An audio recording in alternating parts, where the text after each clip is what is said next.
YS Rajasekhara Reddy గారికి ఆయన అస్తమించేటటువంటి గడియలు కూడా సమీపించాయని కూడా మీరు తెలియజేశారని అంటారు. ఎంతవరకు వాస్తవం? ఏదైనా మన జాతకం ప్రకారం జరుగుద్దని నేను నమ్ముతా. నాకు ఉద్యోగం వచ్చినా జాతకం ప్రకారమే, ఉద్యోగం లేకపోయినా జాతకం ప్రకారమేనని.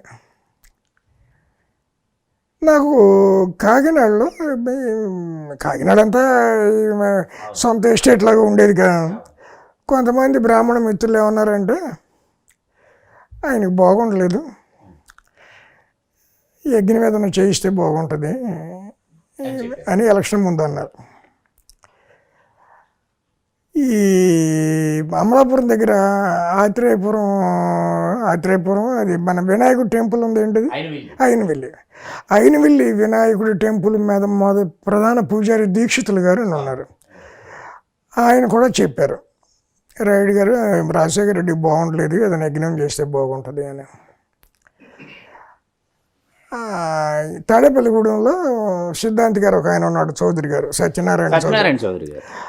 బాలకృష్ణకి ఆయన వ్యక్తిగతం. సరే, బాలకృష్ణ కాల్పుల కేసులో ఇరుకున్న తర్వాత ఆయన గెట్అవుట్ అన్నాడు. సరే, అది పక్కన పెడదాం. ఆయన కూడా నాకు పరిచయం ఉంది. నేను ఆయన అడిగా, ఇట్లా అంటున్నారు ఏంటండి అని. కరెక్టేనండి, మనం అక్కడ యజ్ఞం చేయిద్దాం అయినవెల్లి దేవాలయంలోనే.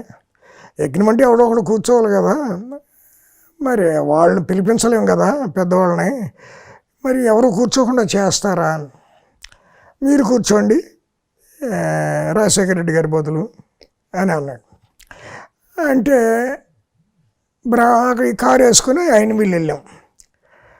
మీరు హైదరాబాద్ నుంచి విజయమ్మ గారి చేతి ద్వారా మీ చేతిలోకి 3 గుప్పెళ్ళ బియ్యం తీసుకుని ఇక్కడికి రండి, పూజలో పెడదాం, ఆయనకి ఆ దోషం పోద్ది అని చెప్పాడు.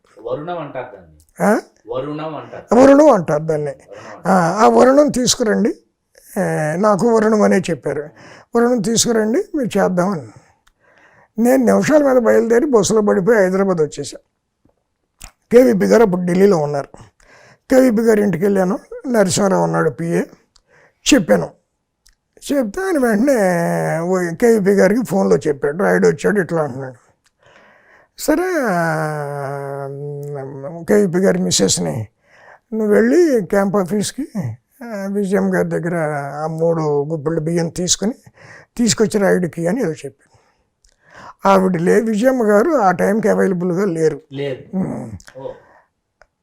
లేరంటే మరి పులివెందలు వెళ్ళారు, మరి అక్కడికి చుట్టాల ఇంటికి వెళ్ళారో తెలీదు. నాకేం చేయాలో తెలియలే. ఈవెంట్ 3 గుప్పెళ్ళ బియ్యం మీరు ఇవ్వండి అమ్మా, నేను తీసుకుని వెళ్ళిపోతాను అని చెప్పి ఈవిడ ద్వారా నా చేతితో తీసుకుని 3 గుప్పెళ్ళ బియ్యం వెళ్ళిపోయా.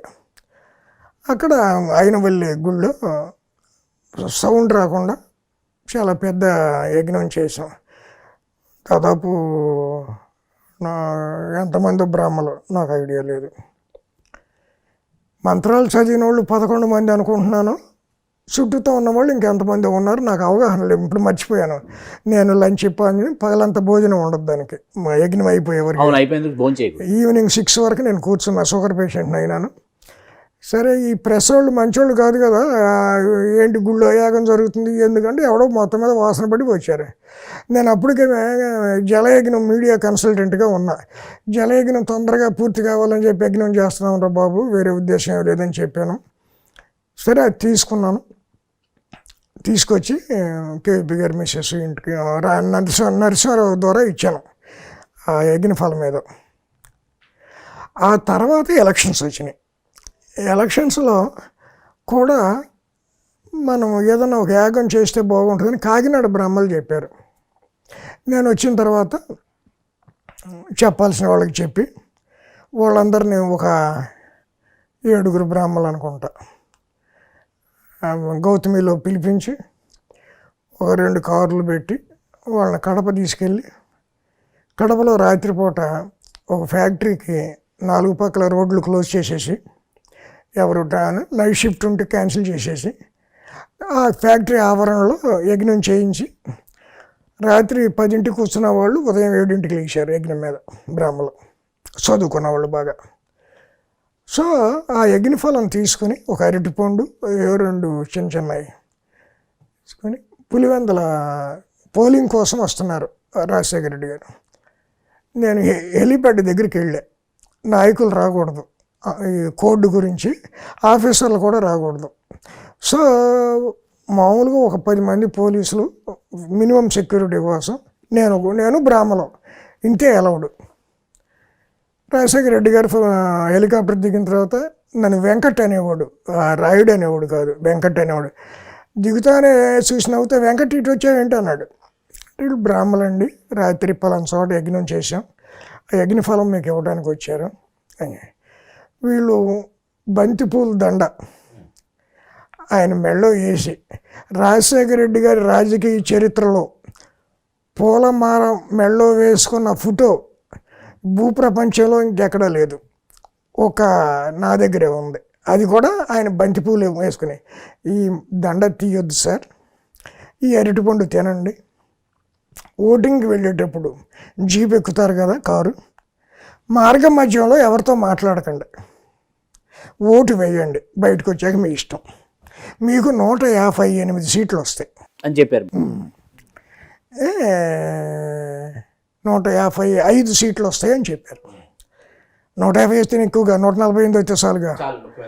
అయిన తర్వాత ఆయన దండ తీయల, ఎదవ అరటిపండు ఇంత చక్కగా ఒలుచుకుని తిన్నాడు, 5 ద్రాక్ష పళ్ళు తిన్నారు, కారెక్కారు, వెళ్ళిపోయారు. నేను ఆ బ్రాహ్మణులు తీసుకుని హైదరాబాద్ వచ్చేసి, మరుసటి రోజు సాక్షిలో వచ్చింది, వచ్చే ఎన్నికల్లో కాంగ్రెస్కు 155 బ్రాహ్మణుల జ్యోతిష్యం అని నా ఫోటో కూడా వేశారు. ఇది రాజశేఖర రెడ్డి గారి పక్కన నిలబడి ఉన్న ఫోటో కూడా వేశారు, ఎక్కడో ఉండుంటాయి. 153 వచ్చినాయి ఆ ఎన్నికల్లో. కానీ ప్రమాణ స్వీకారం చేసింది కూడా ముహూర్తం బాగాలేదన్నారు, కానీ మనం చేయగలిగింది ఏం లేదు. ఇప్పుడు ఏమవుతుందంటే ఫేట్ ఉన్నప్పుడు దానికి అనుగుణమైన స్టెప్సే పడతాయి మనకి. విజయమ్మ గారి బియ్యం తీసుకెళ్ళడం కోసం, వరుణం తీసుకెళ్ళడం కోసం నేను అమలాపురం నుంచి వస్తే ఆవిడ దొరకపోవటం ఏంటి, ఈవిడ దొరకటం ఏంటి, కేవీపీ గారి మిస్సెస్ ఈవిడ బియ్యం పట్టుకెళ్తే దానికే పూజ చేశారు వాళ్ళు, ఆయన బతకలేదు కదా. సో అందుకని ఏంటంటే నాకు వ్యక్తిగతమైన అభిమానం, అఫిలియేషన్ ఉంది రాజశేఖర రెడ్డి గారు అంటే. వాళ్ళ బ్రదర్స్ కూడా నాకు తెలుసు, మనోహర్ రెడ్డి గారు, భాస్కర్ రెడ్డి గారు, ప్రకాష్ రెడ్డి గారు, వాళ్ళతో కూడా నాకు పరిచయాలు ఉన్నాయి. నేను వ్యక్తిగతంగా అంత అటాచ్ అయింది ఆయనతోనూ, ఎన్టీ రామారావు గారితోనూ. ఎన్టీ రామారావు గారు బోళాశంకరుడు, అసలు మామూలుడు కాదు. కుట్ర కుతంత్ర ఏమీ తెలీదు. కుట్ర రూట్లో కనుక ప్రవేశపెడితే ఆ రూట్లో వెళ్ళిపోతాడు, మంచితనం రూట్లో ప్రవేశపెడితే ఇటా వెళ్ళిపోతాడు తప్ప ప్రత్యేకంగా కుట్ర మనస్తత్వం కాదు. Subscribe RTV Telugu. RTV Telugu.